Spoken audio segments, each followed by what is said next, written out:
Quero primeiro agradecer a presença de todos e o convite. Lá desde o ano passado que cantamos, né, Thiago? E finalmente deu certo, né? Que bom de estar aqui com vocês para conversar. Fico especialmente emocionada porque me formei aqui, então Londrina é minha segunda casa, tenho família em Londrina, né? E agora a Universidade que eu leciono, inclusive, está aqui em Londrina, né? A Universidade Positiva, que também me deixa muito feliz e me faz ver que possivelmente consiga estar mais presente aqui ainda, porque é um lugar que mora com certeza no meu coração, né? Não, obrigada. O que eu pensei, pessoal, mantendo essa ideia das discussões que vem acontecendo, né, aqui na comissão, é de fazermos um bate-papo apontando aí com vocês e, claro, abrindo para todos os debates possíveis as principais alterações no que se refere aos meios de impugnação. E focar no novo código mesmo, que é o que interessa, e em como as questões em torno do novo código têm sido trabalhadas e aplicadas pelos tribunais.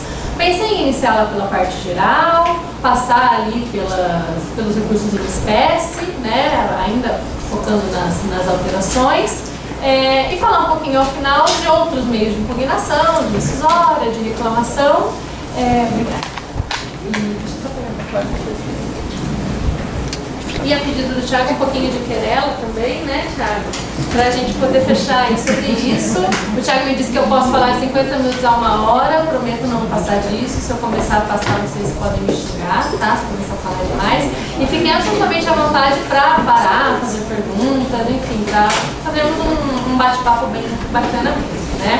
Eu gosto muito de falar de recursos e de meios de impugnação no novo CPC, porque de fato ali reside uma parte que sofreu muitas alterações relevantes e que impactam de forma muito positiva na nossa vida, né? Para o advogado, em geral, para as advogadas, ficou muito mais fácil trabalhar com alguns tipos de recursos depois do novo CPC. Pelo menos é o que a gente espera, né? E eu vou começar falando, e aí eu posso talvez até cair numa certa obviedade, mas é importante falarmos até para ver alguns entendimentos aí que têm sido aplicados, né, pela jurisprudência, de um princípio, e eu considero isso um princípio, que para mim é um dos mais importantes dessa parte do código, que é o princípio da sanabilidade dos vícios, né? Quando o novo CPC vem, e lá no artigo 932, parágrafo único, diz que o relator dos recursos será obrigado a sempre intimar a parte para regularizar vícios sanáveis no prazo de 5 dias,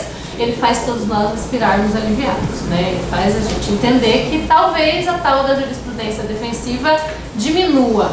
Acabar talvez seja difícil, mas a ideia é que ela possa ao menos diminuir. Já vou comentar com vocês algumas decisões, ou ao menos um probleminha que o STJ está levantando, que talvez jogue um balde de água fria nessa história.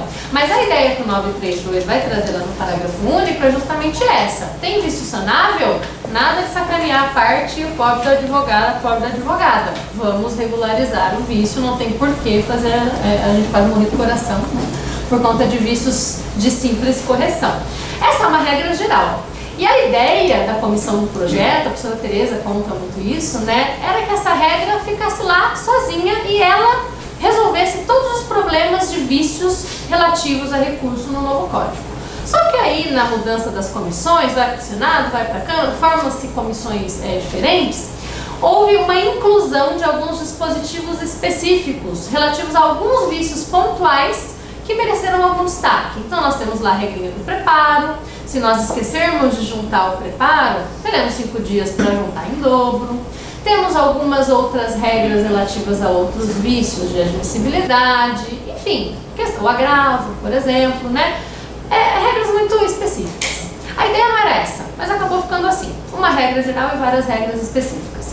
E uma regra sobre requisitos de admissibilidade, bem importante que existe no código, é a obrigatoriedade de juntada junto com o recurso de comprovante de feriado local. Aquela regra que vai dizer que quando é feriado no local onde você vai protocolar o recurso e por isso o seu prazo vai se prorrogar, você tem que juntar a norma com o seu recurso para comprovar a tempestividade. Ótimo! Pela regra da sanabilidade, se nós esquecermos de juntar o comprovante de feriado local, o relator é obrigado a me dar 5 dias para regularizar esse vício, certo? Não sabemos. O STJ deu uma decisão recentemente, no primeiro semestre deste ano, dizendo que os recursos que estão sendo analisados à luz do novo CPC não admitem esse tipo de regularização desse vício.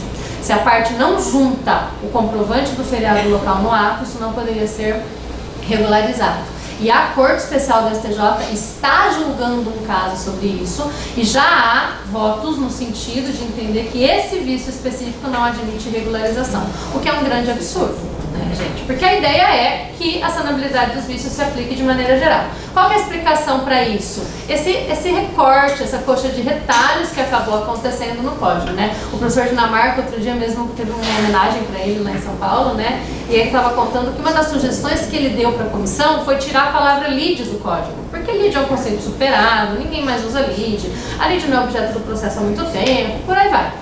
Metade, a comissão que estava fazendo metade do código acatou a sugestão dele e tirou a palavra lead. A comissão que era responsável pela outra metade do código ignorou e manteve a palavra lead. Então, em metade do código tem a palavra lead e em metade não. Denunciação da lead, por exemplo, não era para chamar denunciação da lead mais, mas acabou ficando. Esse vai e vem do código e das várias comissões, infelizmente, causam isso. E a manutenção dessas regras específicas está levando o STJ a entender isso. O que o STJ diz? Existem regras específicas. Dá para regularizar o preparo, dá para regularizar o agravo. Boa tarde. Se não tem regra específica, é porque não dá para regularizar. Mas peraí, e o princípio geral lá do 932, parágrafo 1, né? Por hora, claro, né? Como diz a querida professora Denise, cautela e caldo de galinha não faz mal a ninguém, nós vamos juntar todos os comprovantes de feriado, mas essa é uma polêmica que está acontecendo no STJ. No mais, a ideia é que os vícios sejam sanados porque o novo CPC valoriza da primazia para o julgamento do mérito. Ele quer que o mérito dos recursos sejam julgados, né? E é por isso que nós tendemos aí a imaginar que talvez a jurisprudência defensiva acabe, se não sumindo, desaparecendo, sendo reduzida, né? No final, eu vou falar um pouquinho de recursos dos tribunais superiores, que é onde o calo aperta, né? É onde a tal da jurisprudência defensiva mais aparece. Lá é mais difícil ainda, mas de fato, mesmo em segundo grau, a gente pode ter alguns problemas em razão dessa postura dos tribunais, né? O Conselho da Justiça Federal fez recentemente, algumas semanas atrás, um congresso em Brasília só para fechar enunciados interpretativos do novo código.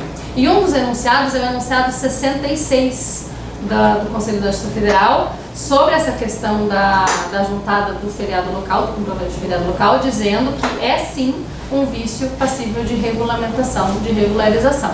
Como havia muitos ministros do STJ envolvidos nesse congresso, envolvidos nessas comissões, nós esperamos que eles acatem esse tipo de enunciado, né? Vamos ver se isso vai acontecer. Eu trouxe alguns desses enunciados até para contar para vocês. É bacana darmos uma olhada, porque é possível que eles guiem a interpretação que os tribunais vão acabar dando sobre várias das questões do novo código, né? Isso é bem interessante, ok? Sobre requisitos de admissibilidade ainda falando de umas questões gerais, né? Com relação ao preparo, nós sabemos que não precisamos mais juntar porte, remessa e retorno para autos eletrônicos, parece óbvio, mas por muito tempo tivemos que juntar, né? Era uma coisa muito estranha isso, principalmente no início, né? Quando o processo eletrônico começou a acontecer. E o equívoco no preenchimento da guia, né? Isso foi também uma grande vitória, porque era uma grande pegadinha, né? Isso pegou muita gente, porque antigamente era o tribunal que fazia as guias de preparo, né? Lá em 2003, 2004, você ia para o tribunal, levava os autos, eles faziam a guia e não colocavam o número do processo. Ou às vezes colocavam, mas ficava errado. Veio uma resolução do STJ em 2004 obrigando o número a estar certo nas guias. E por conta disso, uma série de recursos foram inadmitidos por ter um dígito errado. Eu tive um caso em que o grampo do preparo, quando a gente grampeia, ficou em cima do dígito, na hora de digitalizar não dava para enxergar o dígito, o STJ não conheceu do recurso. Dobraram o preparo na hora de digitalizar, não conheceram o recurso. Agora não. Agora também é necessário intimar a parte para juntar um preparo e regularizar isso, porque nunca foi assim, né? É isso que a gente acaba se perguntando, né? Para que fazer isso, né? O mais certo é o que vem agora. Então são também previsões bem interessantes nesse sentido. Com relação à tempestividade, além do que todos já sabem, no prazo de 15 dias, salvo para embargo de declaração, a regra da data da postagem valer como prazo fatal, né? Então eu posso postar o meu recurso quando eu faço o protocolo em outra comarca, na última data, não preciso postar com aquela antecedência que deixava a gente louco, né? E acompanhar o correio, acompanhar a empresa de transporte aéreo para saber se vai chegar, se não vai chegar. A data da postagem é que conta, isso também é uma alteração bacana. E a desnecessidade de ratificação dos embargos de declaração, o que também é muito legal, né? O que acontecia na vigência do código anterior? Quando uma parte fazia embargo de declaração e a outra fazia o recurso principal, sem aguardar o julgamento dos embargos de declaração da outra parte, era necessário ratificar o recurso principal depois do julgamento dos embargos de declaração. Se não houvesse essa ratificação, o recurso não era conhecido e diziam que o recurso seria extemporâneo, ou seja, foi feito antes da hora, não poderia ter sido feito e por isso não era conhecido. Com recurso especial e extraordinário isso acontecia muito.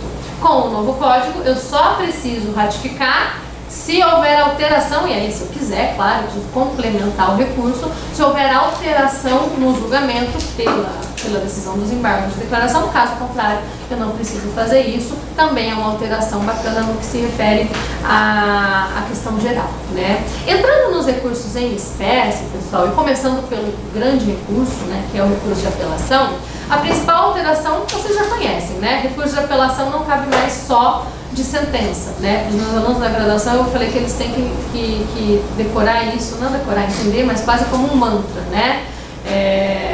De toda sentença cabe apelação, mas a apelação não cabe somente de sentença, né? Com a ressalva de que da sentença das causas internacionais não cabe apelação, cabe recurso ordinário, né? Mas tudo bem.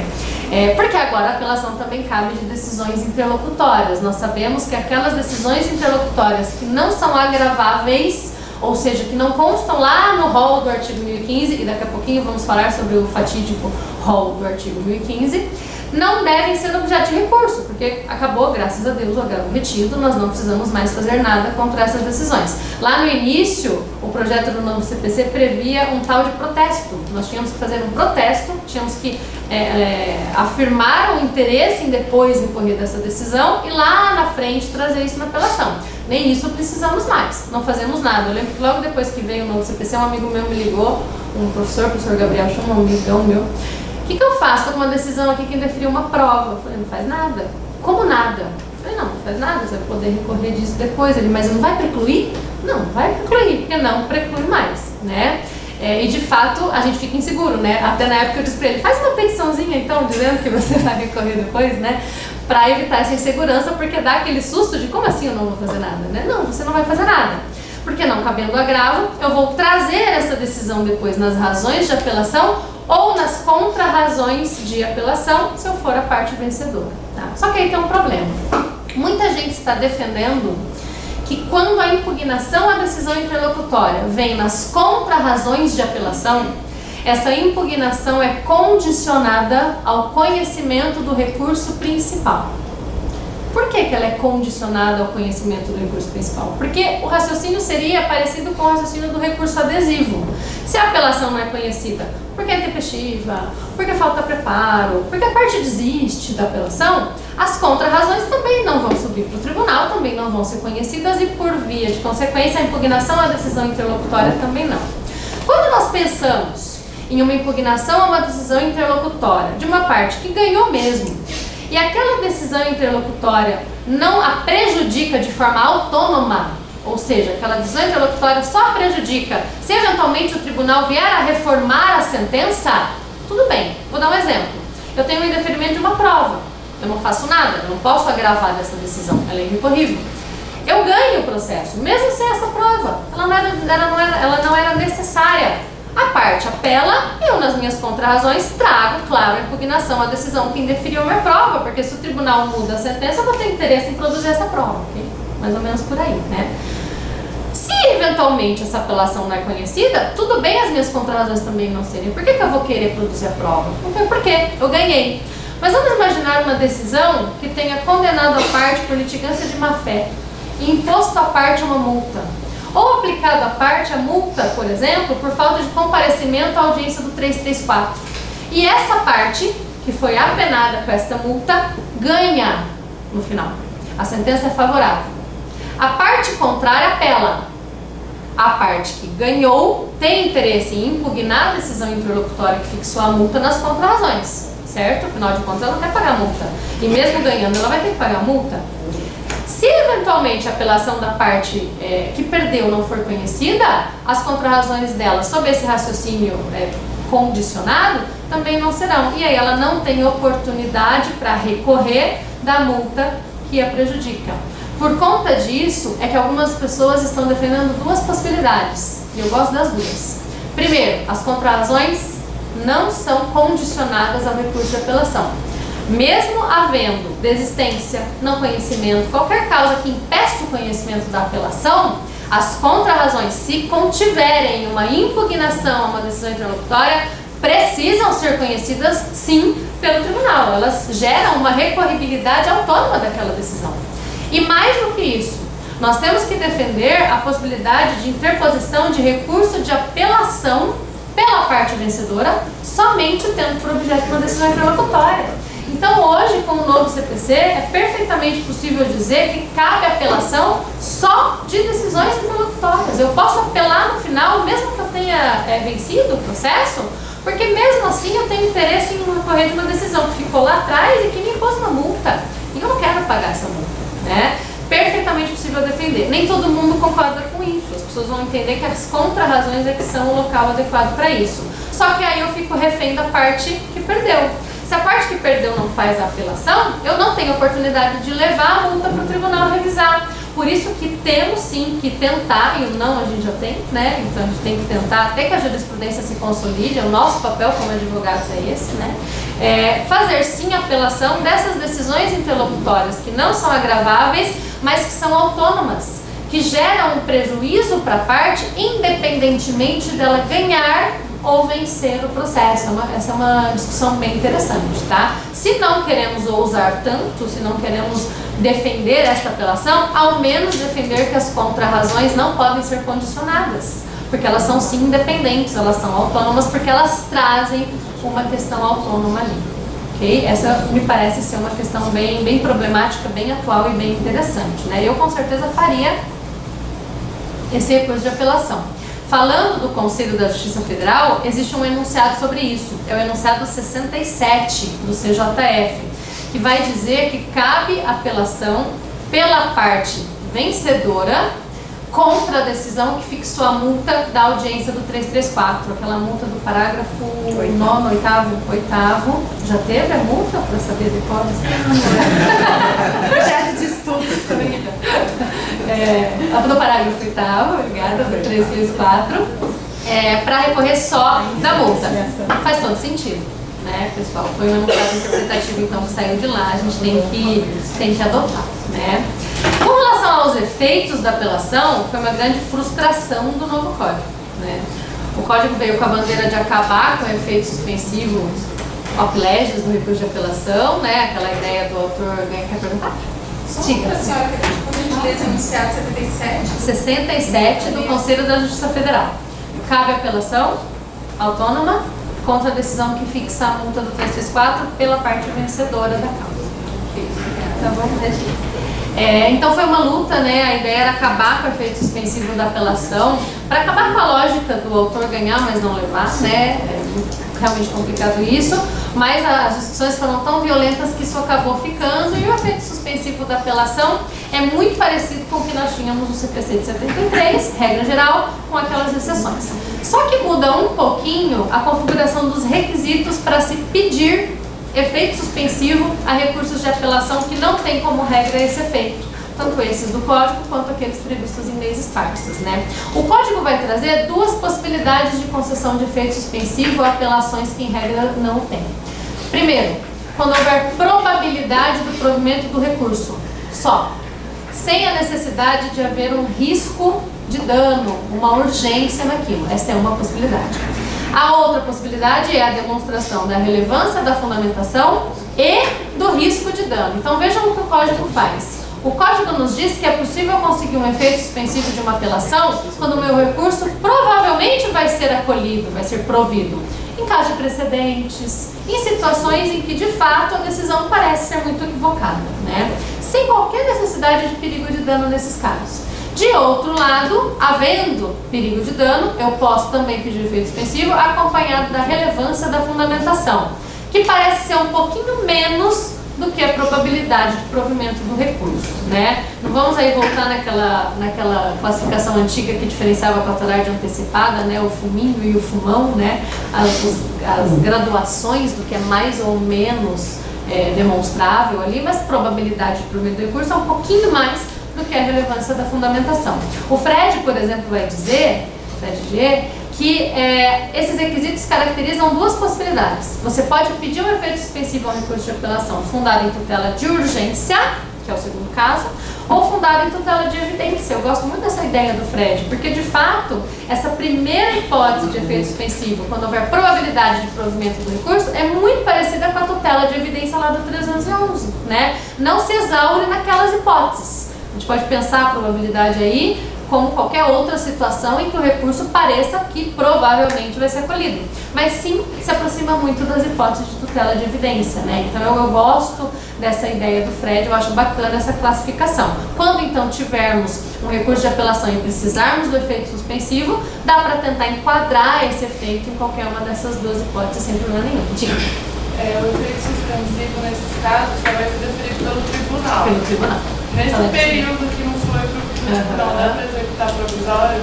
Para executar provisório? Execução provisória? A princípio sim, porque quando aquela sentença não é objeto, não pode ser objeto de um recurso de apelação que vai ter naturalmente efeito suspensivo, ela já é executável de imediato. Né? Diferente de um recurso de apelação que teria como regra o efeito suspensivo, né? Aí você não pode, eu tive um caso então com o Morango que foi absurdo, a apelação teria efeito suspensivo como regra e ainda assim no 5º dia da publicação da sentença já estava sendo cumprida, o juiz mandou cumprir de ofício, inclusive, foi um absurdo. Mas não havendo efeito suspensivo op legis, em decorrência da lei no recurso, sim, seria possível de executar, tá? E já entrando aí no pedido de efeito suspensivo, né? Onde nós fazemos esse pedido? Nós sabemos que o código acaba com o juízo de admissibilidade da apelação em primeiro grau. Essa também foi uma das grandes novidades. O juiz não faz mais exame de admissibilidade. Ele intima a parte contrária para contra-razões e remete o recurso para o tribunal. Nem mesmo uma intempestividade ele poderia reconhecer. Só o tribunal teria competência para isso, né? Para quem então que eu peço esse efeito suspensivo, que antigamente nós pedíamos para o juiz de primeiro grau? Eu tenho que pedir para o tribunal. E eu tenho que pedir para o tribunal, se já houver um relator, se o meu recurso já estiver lá, para o próprio relator, de forma incidental no próprio recurso, mas se o meu recurso ainda não está lá, e muitas vezes nós precisamos do efeito suspensivo, então logo o recurso é interposto, eu preciso correr para o tribunal com uma petição que vai ser direcionada ao vice-presidente, vai ser distribuída daí para um desembargador específico analisar aquele pedido, para então conseguir o efeito suspensivo antes do recurso chegar ao tribunal. Algo que nós fazíamos antes por meio de cautelar, né? A gente usava cautelar para isso, né?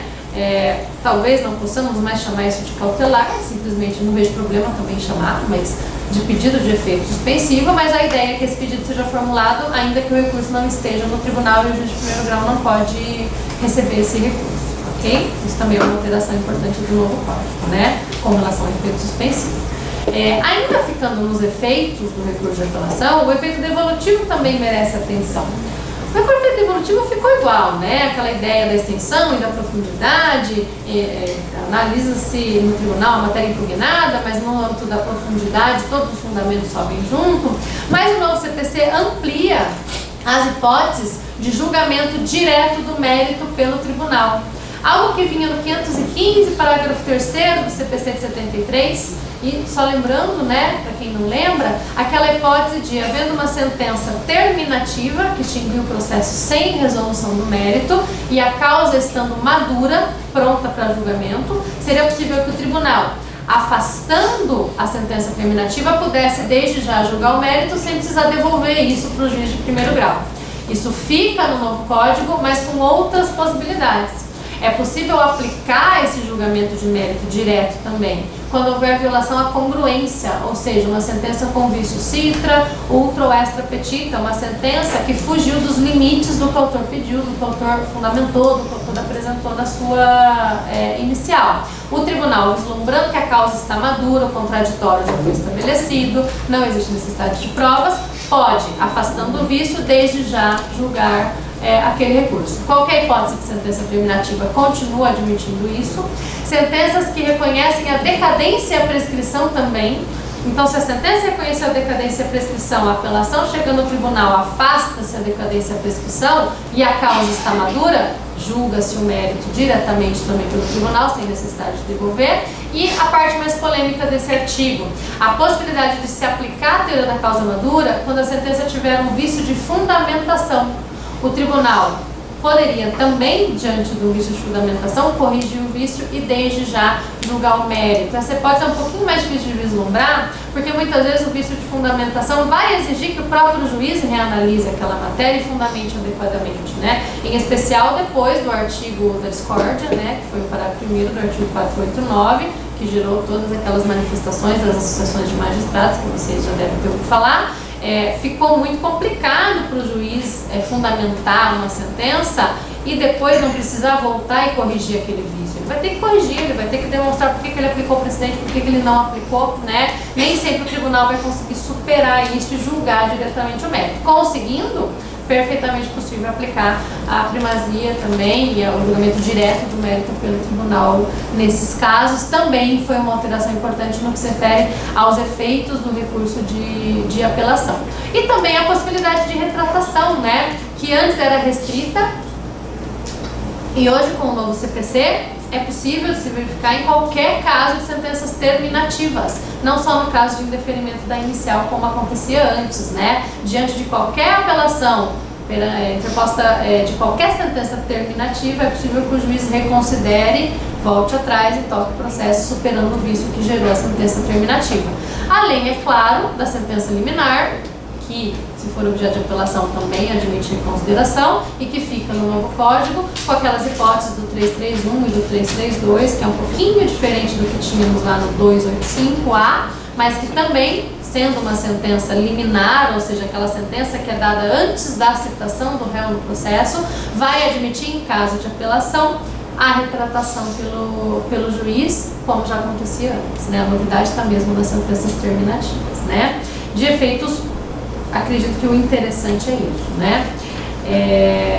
E a admissibilidade, que já passamos também por ela. Uma questão procedimental do recurso de apelação bem interessante e que diz respeito ao fim de um recurso no novo código é a alteração do artigo 942 do CPC e o fim dos embargos infringentes, né? O fim dos embargos infringentes foi uma das bandeiras que levantaram, junto com o agravo retido, para dizer que o novo CPC acabou com o excesso de recursos, e excesso de recursos é o problema do judiciário. Não é. O problema do judiciário está em primeiro grau. Tem estudos do IPEA, inclusive, com professores que entraram nos cartórios de primeiro grau para fazer pesquisa in loco e verificaram que o problema dos processos está em primeiro grau e o tempo que o processo em primeiro grau dura e a falta de ferramentas de coletivização em primeiro grau, enfim, uma série de problemas. O problema não está só em segundo grau. Tem problema sim, mas não só. O fato é que, se tem problema, o problema não estava nos embargos infringentes, né? Um estudo mostrou que havia 5% de embargos infringentes interpostos no nosso TJ, por exemplo. Muito pouco. E desses 5%, 70% eram providos. 70% eram providos. Era um recurso efetivo ou não? Eu já consegui virar julgamento em embargos infringentes, né? Principalmente no nosso tribunal, em que a regra sempre era da competência de outra Câmara, né? Era sempre outra Câmara de outra composição, então era tudo novo, era um julgamento todo novinho que você conseguia começar, era bacana, eu adorava os embargos infringentes, aliás, né? Poder lutar só pelo voto vencido, pegar um argumento específico, era muito legal. Acabaram com os embargos infringentes, tentando entrar aí nessa lógica de fim de recurso e criaram um procedimento no 942 que ficou muito, tudo é minha opinião, tá, gente? Por favor, discordem de mim e vamos debater, né? Na minha opinião, ficou muito pior. Porque o que o 942 vai dizer?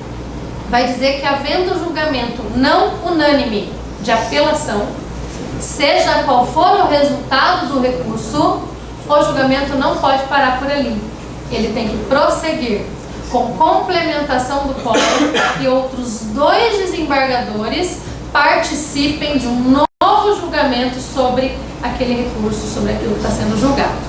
Esse julgamento, a princípio, ocorreria numa outra data, então agendaremos uma outra data para esse julgamento, mas sempre que possível, sempre que os 2 desembargadores que estão ali já no julgamento se sentirem confortáveis, é possível que ele aconteça naquela mesma sessão. E muitos tribunais estão aplicando isso na mesma sessão, porque senão a pauta vai começar a ficar muito complicada, então julga-se ali mesmo, né? Qual que é o problema?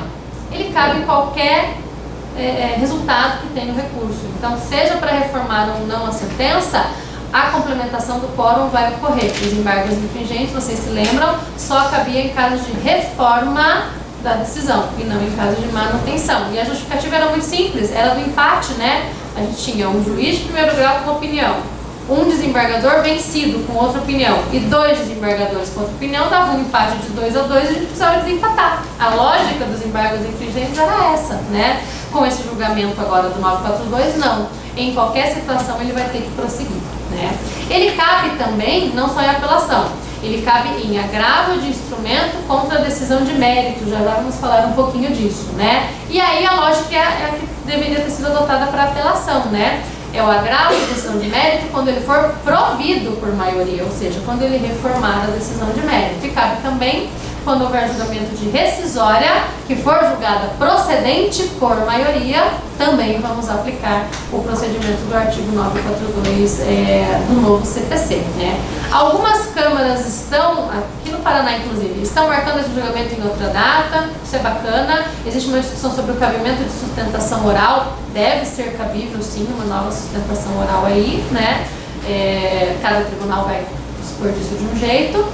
Mas em alguns tribunais, no Rio Grande do Sul, por exemplo, eu já vi isso acontecer, os julgamentos estão acontecendo numa mesma sessão, o que nem sempre é garantia de que a decisão vai ser atenta aos detalhes e etc.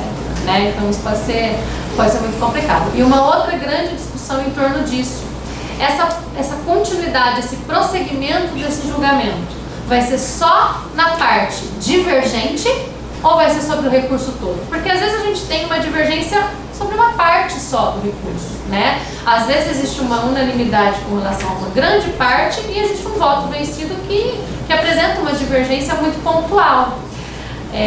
Na lógica dos infringentes, se era para seguir, se seria essa a ideia, né? Seguir a lógica dos infringentes, nós deveríamos fazer esse prosseguimento do julgamento só com relação à parte divergente. Mas lá no Conselho da Justiça Federal tentaram propor um enunciado nesse sentido, limitando a análise do 942 só à parte divergente, e o enunciado não passou por uma grande maioria de votos contrários. A maioria dos processualistas lá presentes entendem que esse julgamento vai acontecer sobre todo o recurso de novo, mesmo daquilo que já foi unânime no julgamento da apelação. Não me parece muito acertado esse entendimento, né? Vamos ver como que a coisa aí vai caminhar, mas talvez seja essa a interpretação que acabe ficando também uma questão bem interessante para discutirmos, né? Enfim, de apelação me parece que em termos de novidade, de destaques é isso. Se quiserem apontar, claro, alguma questão que vocês lembrem aí que ficou de fora, podemos conversar também. Com relação ao agravo de instrumento, a novidade está no próprio rol do 1015, que vocês sabem também tem sido um dilema, né? A ideia é que ele seja taxativo, que não se admita que ele seja interpretado de forma exemplificativa, que não haja outros agravos além daqueles que estão ali, porque todo mundo sempre entendeu que agravo era um grande problema nos tribunais e sobrecarregava muito a pauta dos tribunais. Mas existem alguns entendimentos no sentido de uma interpretação extensiva de alguns incisos. Então, interpretá-lo como uma interpretação exemplificativa me parece que nunca vamos conseguir. Mas sim, pontuar ali algumas hipóteses de interpretação exemplificativa é possível. O que a doutrina vai dizer? A doutrina vai dizer, por exemplo, que cabe agravo de instrumento tanto da decisão que distribui o ônus da prova de forma diversa, como da decisão que recusa essa distribuição, que indefere essa distribuição. A jurisprudência não está gostando muito dessa ideia, né? A jurisprudência tem interpretado de forma bem restrita esse artigo, para dizer que só cabe o agravo de instrumento contra a decisão que distribui o ônus da prova de forma diversa, e que recusa, que indefere essa distribuição, não caberia. Me parece que não, né? O próprio artigo nos dá a impressão de que caberia para ambos os sentidos. O inciso primeiro também tem sido objeto de uma interpretação interessante pela doutrina, né? Ele vai dizer que cabe agravo de instrumento contra decisões que versarem sobre tutela provisória. Que decisões que versam sobre tutela provisória? A que defere, a que indefere, a que majora a multa, a que posterga a análise da tutela provisória para um momento posterior, todas elas versam sobre tutela provisória. Então, caberia agravo de instrumento de todas essas decisões, e não só da decisão que defere ou indefere a concessão de tutela provisória. O Fred tem uma interpretação bem extensiva que ele faz no inciso 3º do artigo 1015, né? O artigo 1015, no inciso 3º, vai dizer que cabe agravo de instrumento da decisão que rejeita a convenção de arbitragem. O Fred vai dizer, cabe de qualquer decisão que não homologa negócio jurídico processual. Já tiveram, né, uma fala aqui sobre negócio processual, aquela ideia dos acordos processuais sobre procedimento, ônus, deveres, poderes, etc. A princípio não cabe recurso da decisão do juiz que se recusa a homologar um negócio processual. O Fred vai dizer, cabe sim, pela interpretação analógica do inciso 3º. E algumas decisões dos tribunais têm entendido que também esse inciso 3º justifica o cabimento de agravo de instrumento de decisão que indefere a competência, a incompetência, a alegação de incompetência relativa do juízo.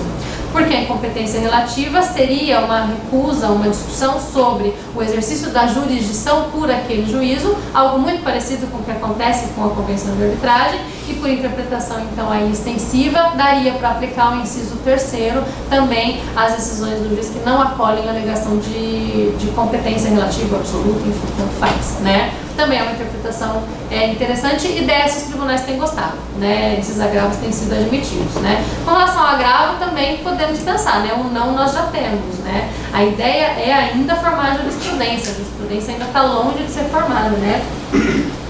E mais do que formar jurisprudência, é formar precedentes mesmo sobre essa questão, né? Então nós temos que arriscar. Na dúvida, faz o agravo, depois a gente vê, né? Se não couber, depois ainda sobra a possibilidade de recorrer à decisão via apelação, né? Mas realmente essas hipóteses de cabimento também vêm ainda gerando muitas dúvidas, né, na jurisprudência e na própria doutrina.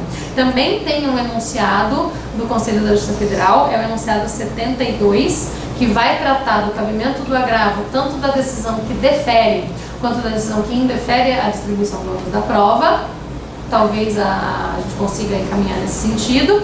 E a da tutela provisória, o enunciado 70 do Conselho da Justiça Federal, prevendo que cabe agravo de instrumento da decisão que posterga a análise da tutela provisória para um momento posterior, porque de fato, se houver um risco de dano, uma urgência, se for uma tutela de urgência, é possível que um dano seja causado, então dá para defender o cabimento do agravo nesse ponto, né? A principal novidade do agravo, vocês com certeza já conhecem, foi aqui nos fez parar de ter pesadelo à noite, né? Que é a possibilidade de regularizar a juntada das peças no instrumento depois, não tem aí grande novidade, né? E a desnecessidade de se juntar as peças em autos eletrônicos, mas isso ainda é um pouquinho complicado, porque nem tudo é eletrônico, então muitas vezes se junta, alguns desembargadores mandam inclusive juntar, outros não, né? Por via das dúvidas, melhor juntar, né? Melhor sempre juntar, mas é possível regularizar sempre a falta das peças no agravo de instrumento, né? Bom mesmo é o EPROC e o seu botão mágico do agravar, né? Que aquilo deveria ser assim para todos. Esperemos que agora, com a ideia de que o tribunal também tem o processo eletrônico, a coisa fica assim, né? Porque não era fácil, né? Não era fácil ir para o tribunal lá em Curitiba, eu já passei por isso várias vezes.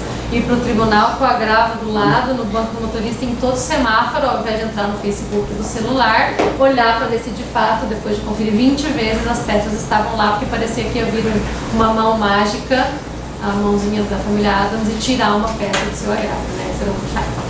A fatídica petição do 526 transforma-se na petição 2018 e fica, né, pessoal, ela não fica para processos eletrônicos, como nem tudo é eletrônico, fica a petição 2018, mas sendo eletrônico ela se torna facultativa só para ensejar a retratação. Acho sempre interessante fazer, para você ter sempre duas vias de acesso, né, tanto o tribunal quanto o juiz, para tentar conseguir uma reconsideração. Não é fácil, mas às vezes a gente consegue, né?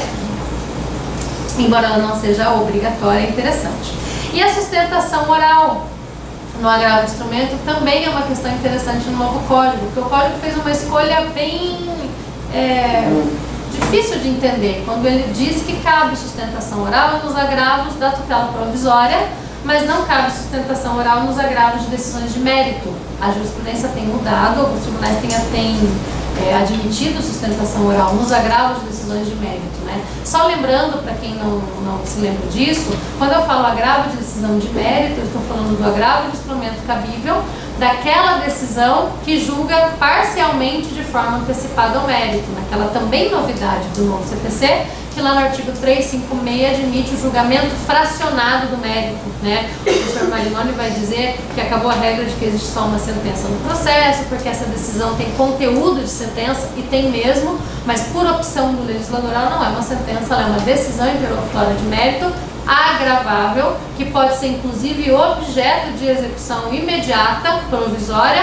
ou definitiva, porque ela julga o mérito de forma definitiva, ela não é uma tutela de evidência, é diferente da tutela de evidência, né? Ela é uma decisão que desde já julga procedente ou improcedente aquele pedido. Com detalhe, a execução provisória desta decisão não exige caução, diferente da execução provisória da sentença, algo que também a gente não entende muito bem por que existe no código, né? Mas de fato é muito mais fácil executar provisoriamente uma decisão interlocutória de mérito do que uma sentença, né? Embora elas tenham conteúdos muito parecidos, voltaremos a falar dela na ação rescisória, porque ela gera um problema e uma dúvida com relação ao prazo da rescisória, né? Mas depois a gente fala melhor disso. O fato é que, a princípio, por previsão do código, não cabe sustentação oral nesse agravo, deveria caber, porque se isso tem conteúdo de sentença, isso é praticamente um conteúdo de apelação, então tem que ter sim sustentação oral no agravo do instrumento da decisão de mérito. Da tutela provisória que a gente não entende por que tem lá a previsão de sustentação oral, né? Mas de fato isso ficou no código. E também se aplica ao agravo de decisão de mérito o quórum qualificado do 942, né? Como eu já disse para vocês, havendo um agravo de instrumento julgado por maioria contra uma decisão interlocutória de mérito, o julgamento vai prosseguir, mas apenas em caso de reforma na decisão, não em caso de qualquer sentido, né? Aí o código acerta quando faz essa escolha para o agravo, né? Como já disse para vocês, né? Ainda no âmbito dos recursos ordinários, né? O agravo regimental tem uma alteração importante e preocupante, né? Tem alteração do prazo, mas essa vocês já conhecem, que é a multa de 1 a 5% quando esse agravo for julgado manifestamente inadmissível ou procedente por unanimidade, né? Isso está dando medo de fazer agravo regimental na gente, né? E pedir para o cliente, tem certeza que você quer o agravo? Pode ter multa, e pode mesmo, né? Já havia muita multa, vai haver mais ainda, né? A previsão dessa multa, então, específica para o agravo regimental, a necessidade de intimação para contrarrazões e a imprescindibilidade, a obrigatoriedade de inclusão em pauta, o que é muito importante, né? Porque era muito chato isso de cada tribunal agir de um jeito, alguns incluíam, outros não, né?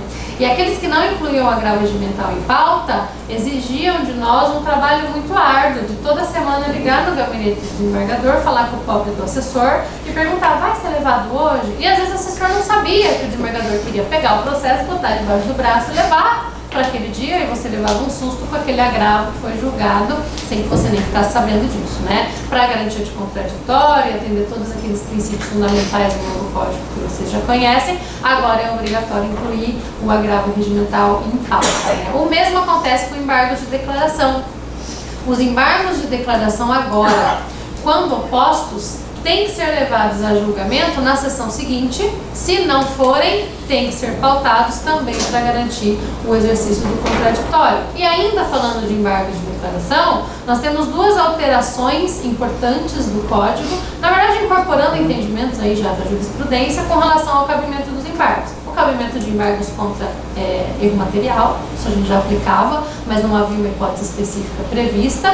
E o cabimento expresso de embargos no caso de omissões decorrentes do descumprimento do dever de fundamentação. Se o juiz não cumpre a previsão do parágrafo 1º 489, cabe expressamente embargo de declaração, o que nos faz pensar, como já vem acontecendo, que vão aumentar aí muito os embargos de declaração, porque de fato a fundamentação não tem saído como parece que o legislador quis que ela saísse, né? O STJ, inclusive, tem dado aí algumas decisões peculiares nesse sentido, mantendo, na verdade, o entendimento que já vinha sendo manifestado antes. Os embargos podem ter caráter infringente, se tiverem caráter infringente, exige-se a manifestação da parte contrária, algo que na prática nós também já estávamos experimentando, isso já acontecia, né? E uma grande novidade dos embargos, que nos ajuda a entender depois o que nós vamos falar sobre o recurso especial extraordinário, está no 1025.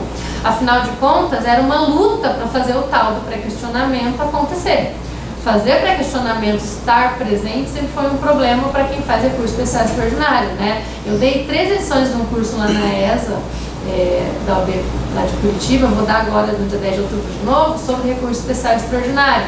E eu achei muito interessante o quanto as pessoas que se inscreveram queriam saber como fugir das pegadinhas dos tribunais com relação ao recurso especial. E realmente é outro mundo, né? Fazer recurso especial e fazer recurso extraordinário é outro mundo. Daqui a pouquinho eu vou falar um pouquinho melhor disso, porque agora com a ideia do precedente é mais ainda outro mundo, né? Não está fácil dialogar com os tribunais superiores.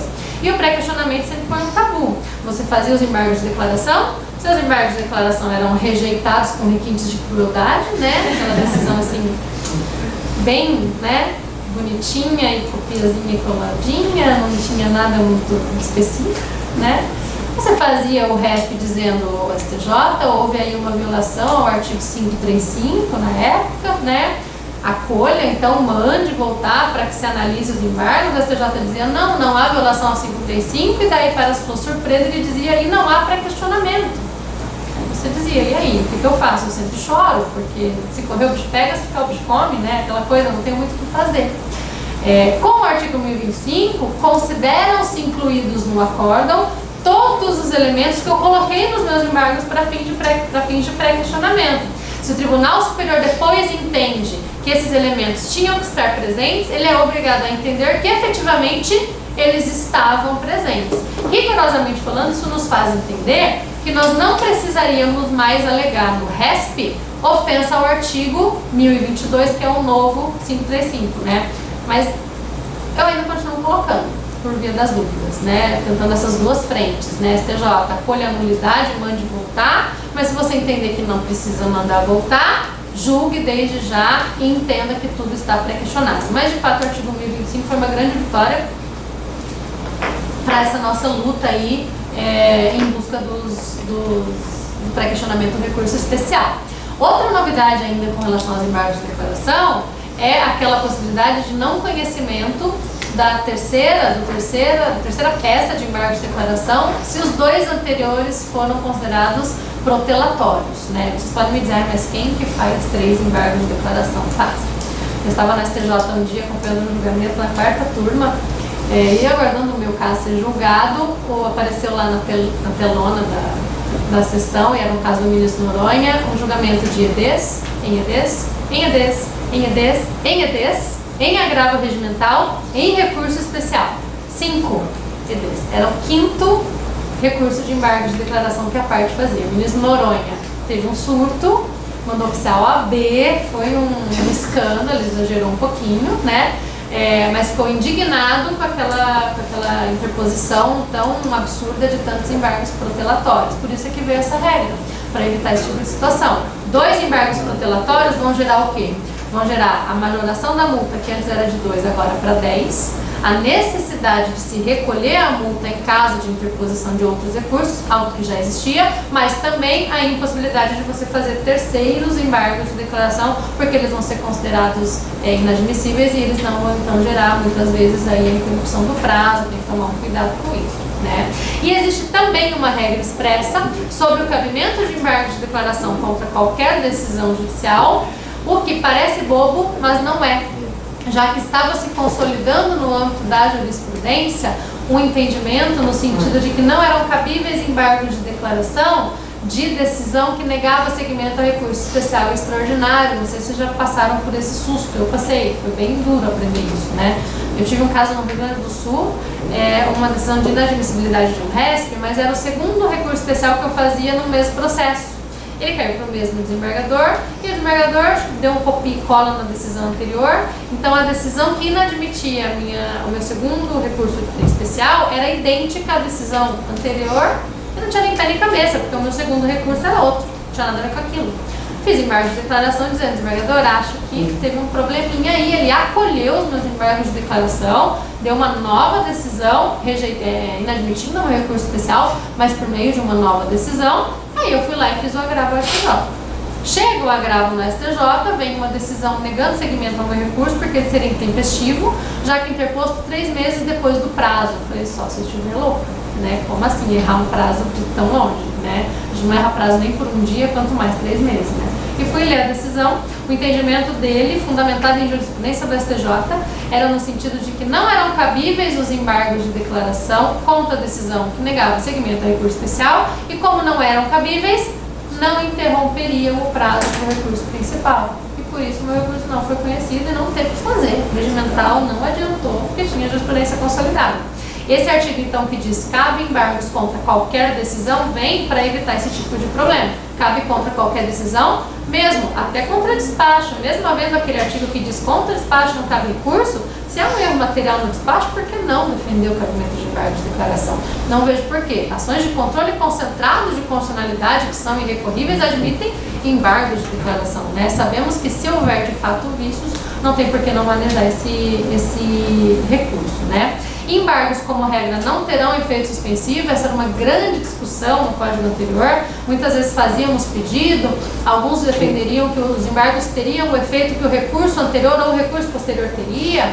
Com o novo código, eles expressamente não têm, mas eu posso pedir nas mesmas hipóteses que eu posso pedir efeito suspensivo para apelação, naquelas 2 situações que o Fred vai caracterizar como tutela de evidência ou como tutela de urgência, né? Então também existe essa previsão expressa, e não existem mais os embargos que geram aqueles recursos extemporâneos, né? Eu não preciso mais ratificar, não existe mais o recurso prematuro, porque mesmo havendo interposição de embargos por uma parte, eu posso fazer o recurso principal. Já falamos sobre isso também.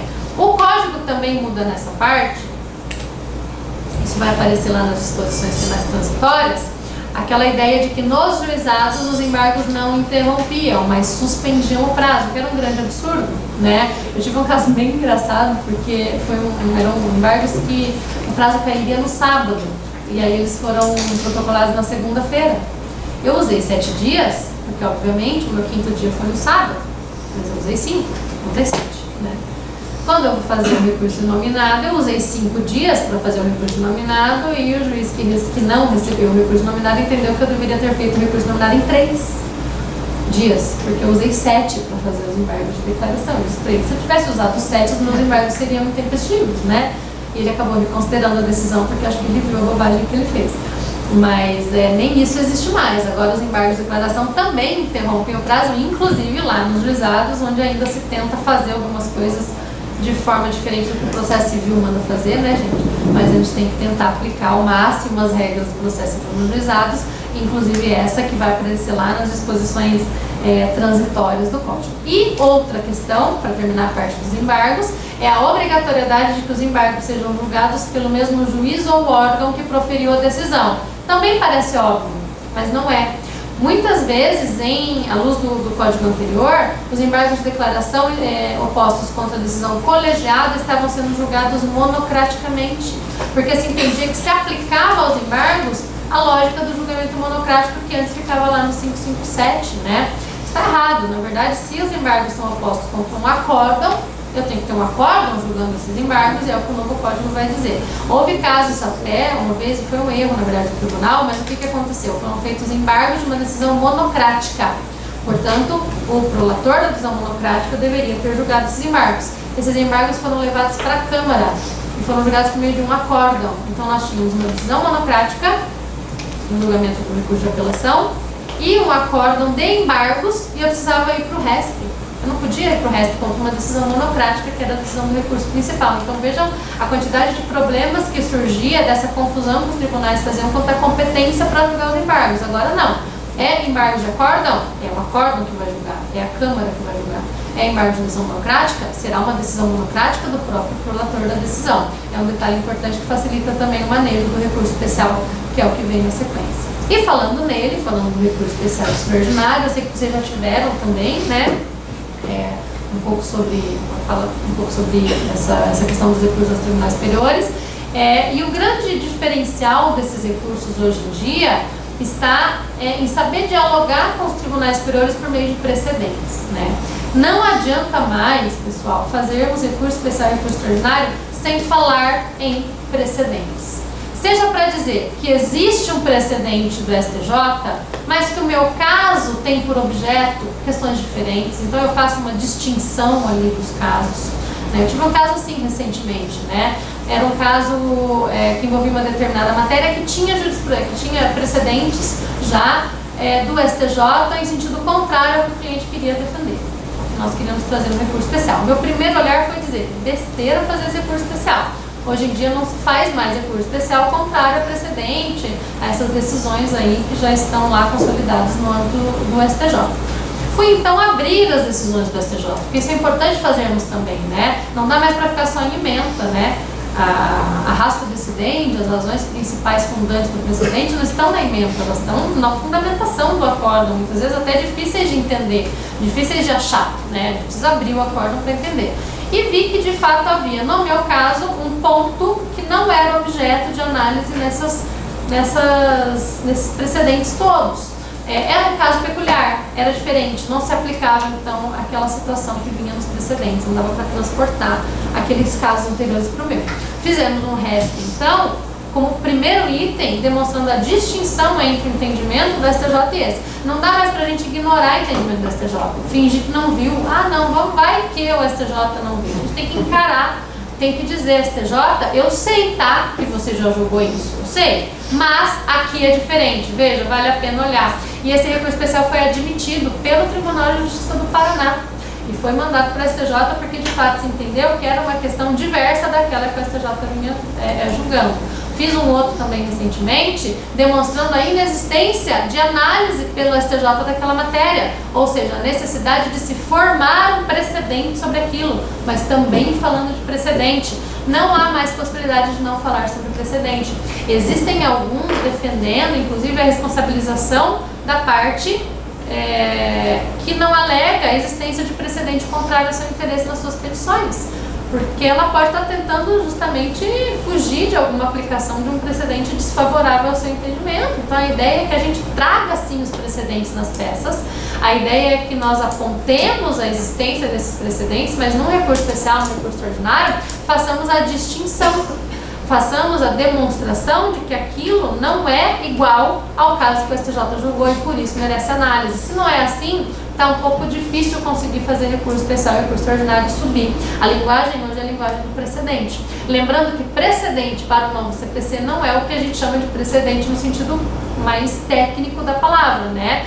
Não que o CPC esteja errado nesse ponto, mas precedente para o novo CPC é o que consta no artigo 927. Súmula vinculante, súmula normal, recurso repetitivo, resultado de incidente de resolução de demandas repetitivas, enfim, tudo aquilo que lá consta é o que nós chamaremos de precedentes para esse fim. Mas é claro, que em se tratando de decisões reiteradas do STJ, mesmo quando elas não constem ali do rol do 927, também dá para trabalhar num sistema de precedente, porque o precedente nada mais é do que uma decisão que tem razões fundamentais que servem, que podem ser transportadas para outros casos semelhantes, né? A linguagem hoje, então, tem que ser a linguagem do precedente, né? Para trabalhar com tribunais superiores. A sanabilidade dos vícios, de que eu falei no início, também nos ajuda muito a trabalhar com STJ e STF, né?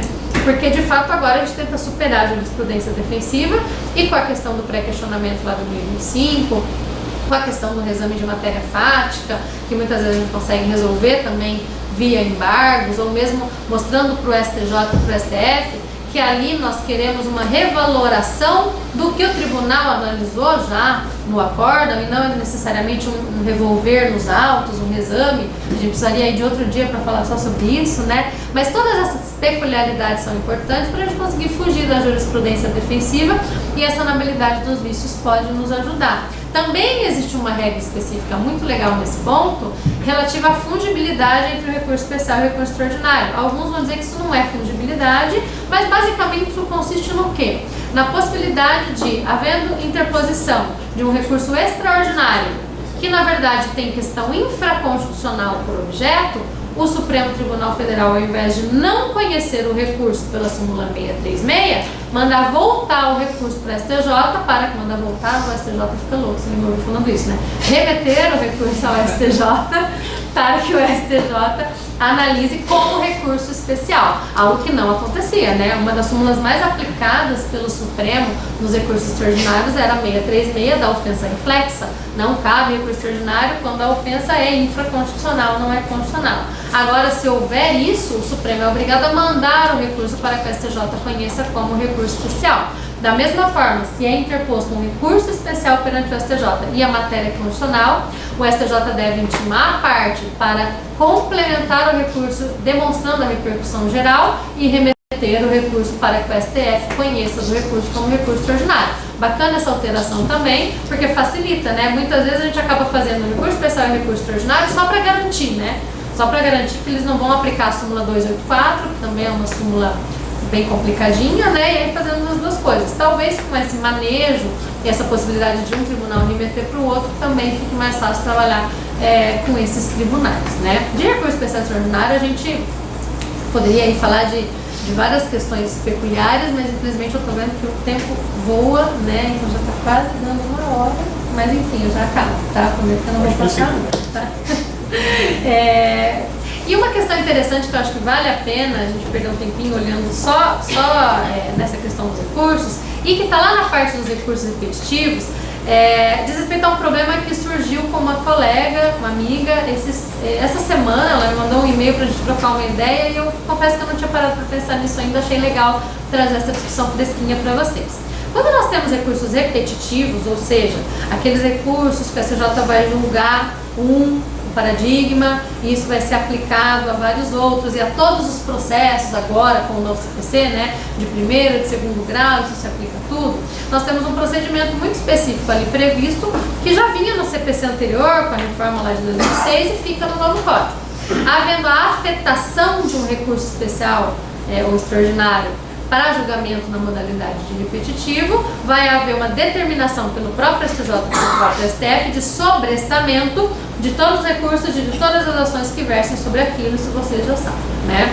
O que vai acontecer quando eu interponho um recurso especial e no exame de admissibilidade o vice-presidente do tribunal observa que existe então lá um paradigma sendo julgado ainda relativo àquilo? Ele vai suspender o meu recurso. Ele vai determinar a suspensão daquele recurso, é o que vai dizer o 1030 do novo CPC. E dessa decisão cabe o quê? Dessa decisão cabe agravo interno, ou regimental, né? Não gosto muito de chamar de regimental, mas cabe o agravo interno.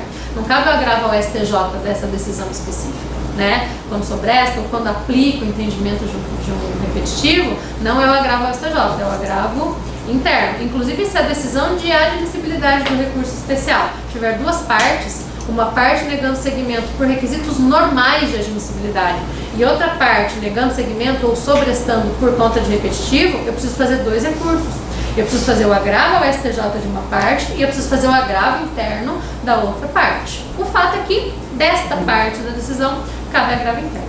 Aí vem o 1037, que está lá na parte do procedimento dos recursos especiais, repetitivos e extraordinários também, e vai dizer o seguinte: havendo afetação, o relator no STJ vai determinar o sobrestamento de todos os recursos. Sobrestados os recursos, a parte que tiver alguma distinção a fazer do seu recurso com aquele que justificou a afetação, tem que fazer um pedido de prosseguimento do seu recurso, demonstrando a distinção. E a parte faz este pedido para quem, no caso de um recurso especial? Para o relator do acórdão recorrido. Aquele que nem tem mais nada a ver com a história, porque eu já fiz recurso especial, o recurso especial já está lá na vice-presidência, mas é o relator que vai analisar esse pedido. Se este pedido for indeferido, cabe agravo interno. A dúvida é a seguinte: quando eu faço um recurso especial e ocorre um sobrestamento por conta de um repetitivo, eu faço o agravo interno direto nos termos do 1030, que é o que o 1030 me manda fazer, ou eu posso fazer primeiro esse pedido de distinção e depois, havendo indeferimento, fazer o agravo interno. Entenderam o problema, gente? O novo CPC prevê duas possibilidades para a mesma situação, porque a situação é a mesma, né? estamos tentando aí construir alguma coisa nesse sentido. E a primeira ideia que surgiu foi, talvez sejam coisas diferentes. Talvez o agravo interno direto, lá do 1030, seja para situações em que eu acabei de fazer o meu recurso especial e no exame de admissibilidade, a primeira coisa que acontece é o sobrestamento. Faço um agravo interno direto. O do 1037 ficaria para situações em que o meu recurso especial já está lá. Possivelmente ele até já passou por um exame de admissibilidade. Mas se constata depois uma afetação. A afetação do STJ aconteceu depois. E aí o meu recurso, que já vinha tramitando, vai ser sobrestado. Nestes casos, daria para fazer o pedido de distinção primeiro e o agravo interno depois. Neste momento de dúvidas, o que nós fazemos? As duas coisas, né? A gente faz a petição e faz o agravo interno, né? Não dá para fazer só o agravo interno porque eles são para pessoas diferentes. O agravo interno do 1030 é para o vice-presidente, é encaminhado para o vice-presidente, a retratação é do vice-presidente. A petição de distinção é para o relator do caso anterior. Então fica aí uma pulguinha atrás da orelha de vocês para vocês pensarem no que fazer. Na dúvida a gente faz as duas coisas, mas em algum momento nós vamos ter que entender qual cabe para um caso e qual cabe para outro caso. De fato isso é muito problemático, né? Saindo então agora nesses últimos minutinhos dos recursos e tratando de outros meios de impugnação, a gente pode apontar aí 3 meios de impugnação mais interessantes, né, para tratar rapidamente: a ação rescisória, a querela, a ação declaratória de inexistência e a reclamação constitucional, que também sofreu algumas alterações. Vocês sabem que o Código de Processo Civil sofreu uma primeira alteração em 2016, né? Antes dele entrar em vigor, em fevereiro de 2016, veio uma alteração que causou vários impactos, inclusive em todas essas questões de recursos, mas também na reclamação, né? Por isso que vamos falar um pouquinho dela. A ação rescisória fica no novo código com um formato muito parecido do que ela tinha no código anterior, e aí eu vou apontar 2 questões com vocês. A primeira é do cabimento. Hoje, a rescisória cabe contra a violação à norma jurídica. No texto anterior, era cabível a ação rescisória contra a violação a literal dispositivo de lei, né? Era mais restrito, alguns enquadravam os princípios aí, tinha que enquadrar mesmo, mas o fato é que agora aparece a manifesta violação à norma jurídica. O que é a norma jurídica, né? Muita gente tem incluído aí com acerto a violação a precedente também, né? O professor Marinão e o professor Daniel acabaram de publicar um livro sobre ação rescisória contra a violação a precedente. O Daniel esteve em Curitiba, inclusive a semana passada, falando sobre isso, né? Foi excelente a palestra dele. A ideia é que, havendo ofensa de uma decisão a um precedente, será cabível também o manejo da ação rescisória, porque isso significa violar uma norma jurídica. A norma surge da interpretação e o precedente é que garante essa interpretação. Por isso que é possível pensar no cabimento de ação rescisória nesses casos específicos, né? No caso do precedente, se o precedente posterior... Esse é o grande problema, né? Se o precedente... o precedente vem interpretar, apresentar uma interpretação que acontece naquele momento nos tribunais. Existe a súmula do STF, inclusive, que impede a aplicação, a interposição de uma rescisória quando o entendimento, à época da decisão rescindenda, era naquele sentido que foi adotado, a súmula 343 do STF, né? O STF, inclusive, mudou o entendimento dele, porque antigamente ele afastava a aplicação dessa súmula para questões constitucionais, né? Ele dizia, quando é questão constitucional, não se aplica a súmula 343 e as decisões do Supremo podem retroagir e pegar situações anteriores, né? Agora não.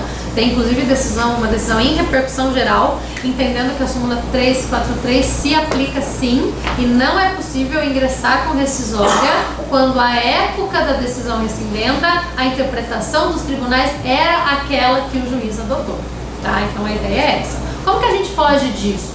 Com a modulação das decisões. Mesmo no Supremo é possível fazer a modulação. Aí a gente entraria num outro problema que também vai ter que ficar para uma próxima, né? Que é aquela previsão do 525, parágrafo 10º e 535, parágrafo 5º. E a possibilidade de propor uma ação rescisória quando o Supremo Tribunal Federal declarar uma lei inconstitucional. Lembram dela? Se eu tiver uma sentença que foi proferida há 10 anos atrás, ela foi fundada em uma determinada lei, e 10 anos depois o Supremo declara essa lei inconstitucional, eu posso entrar com uma rescisória para discutir aquela decisão de 10 anos atrás, e o meu prazo para isso é de 2 anos depois da decisão do Supremo. A instabilidade é enorme diante disso, né? A solução também para esse tipo de problema é a modulação. Então, os tribunais têm que começar a modular os efeitos das decisões, né? Prever que as decisões vão produzir efeitos para o futuro. Isso acontece nas decisões do controle de constitucionalidade, tá? Mas a resposta para a tua pergunta é a súmula 343 mesmo, desculpe, que está sendo aplicada normalmente pelos tribunais, ok? Tá? E um grande problema também da rescisória é o prazo, né? Ou melhor, o início do prazo de 2 anos. Quando começa o prazo para propositura de uma ação rescisória? Pode menos dizer, não tem grandes dúvidas aí. 2 anos após a última decisão proferida no processo. Sempre foi assim. Só que agora nós temos as decisões interlocutórias de mérito, né? E isso gera um grande problema, porque eu posso ter uma decisão de mérito que foi proferida lá atrás, que transitou em julgado lá atrás, formou coisa julgada lá atrás, e essa decisão vai ou não ser objeto de rescisória nesse momento, né? Muita gente está defendendo, tem que ser. Eu preciso fazer a rescisória contando o prazo de 2 anos do trânsito em julgado da decisão de mérito que eu quero rescindir e que pode ser objeto de rescisória agora, né? Pela regra do Código não é isso que ocorre. Pela regra do Código, todas essas decisões proferidas no curso do processo, mesmo que de mérito, mesmo que se tornem definitivas, vão ser objeto de rescisória tudo de uma vez lá no final, todas juntas, 2 anos, no máximo 2 anos, depois da última decisão proferida no processo. O entendimento que já vinha sendo aplicado, é objeto de súmula da STJ, inclusive. O interessante é que quando nós pegamos os precedentes que deram origem à súmula, nós verificamos que não foi bem isso que o STJ quis dizer nesses precedentes. Isso acontece muito com a súmula, né? É difícil trabalhar com súmula por conta disso. Para a gente aplicar a súmula e tentar tratar a súmula como precedente, se é que a gente vai conseguir fazer isso, necessariamente a gente tem que olhar para as decisões anteriores e tirar dali a ratio decidendi. Muitas vezes, quando nós fazemos isso, a súmula não bate muito com o que se quis dizer nos precedentes. Essa é uma delas, né? De fato, fica aí também essa pulguinha atrás da orelha de vocês, né? Fazemos a rescisória contando 2 anos da decisão interlocutória de mérito e da definitividade do trânsito julgado dessa decisão, ou fazemos da última decisão proferida no processo, mesmo assim, né? Essa é uma grande dúvida, uma grande discussão que tem ocorrido. Me parece muito defensável pensar que existem vários trânsitos em julgado aí, e existem várias rescisórias que podem ser interpostas e que eu não precisaria esperar o final do processo para daí fazer uma rescisória de uma decisão que me prejudicou lá atrás. Isso pode me causar, inclusive, dano. É defensável dizer que eu posso fazer rescisória daquele momento, do momento em que aquela decisão interlocutória de mérito se tornou definitiva, né? Esse é um ponto interessante com relação à rescisória, tá? A querela não tem uma previsão no código, né? A gente pode falar brevemente dela, porque a querela nulitatis é a ação declaratória de inexistência, que é aquela ação que é manejada em primeiro grau quando existirem vícios relativos a pressupostos processuais no processo, né? O uso mais comum da querela nulitatis é a nulidade de citação.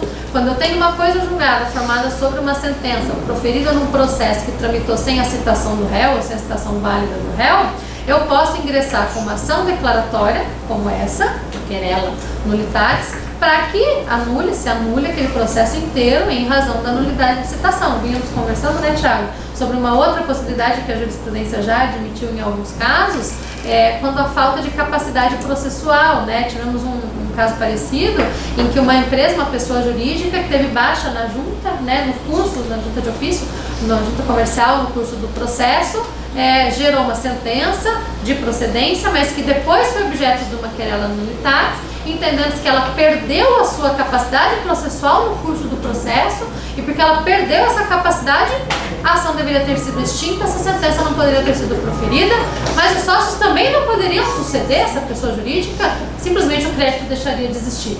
Uma maluquice, né? Mas o fato é que a querela existe para essas situações muito específicas, muito peculiares, de falta de pressuposto processual no processo, né? Desses vícios muito graves, como por exemplo, a falta ou a nulidade de uma citação, né? E para terminar, a reclamação, né? A reclamação constitucional fica no novo código e ela é possível de ser manejada para preservar a autoridade e competência de tribunais. Sempre que uma decisão de um tribunal estiver sendo descumprida, eu posso manejar a reclamação constitucional. Ela vai aparecer no artigo 988 e seguintes do Código. Ela cabe para a STF, para a STJ por previsão constitucional, mas ela também cabe em tribunais estaduais, quando a Constituição estadual prevê o cabimento dessa reclamação. Sempre que eu não conseguir cumprir, fazer cumprir uma decisão, cabe inclusive contra órgãos administrativos da administração, né, pública, não cabe só contra órgãos do judiciário. Sempre que houver um descumprimento a uma decisão vinculante, a um precedente, a uma súmula e etc., eu posso manejar a reclamação. O que a lei de 2016 faz com a reclamação? Em regra, a reclamação só pode ser manejada, e ela é uma ação ordinária, ela é uma ação de competência originária, né, gente, ordinária não, de competência originária, que eu proponho diretamente nos tribunais, ela só pode ser manejada até o trânsito em julgado da decisão. Depois do trânsito em julgado, se entende que ela faria, às vezes, de ação rescisória, existe uma súmula do STF, inclusive, impedindo o manejo.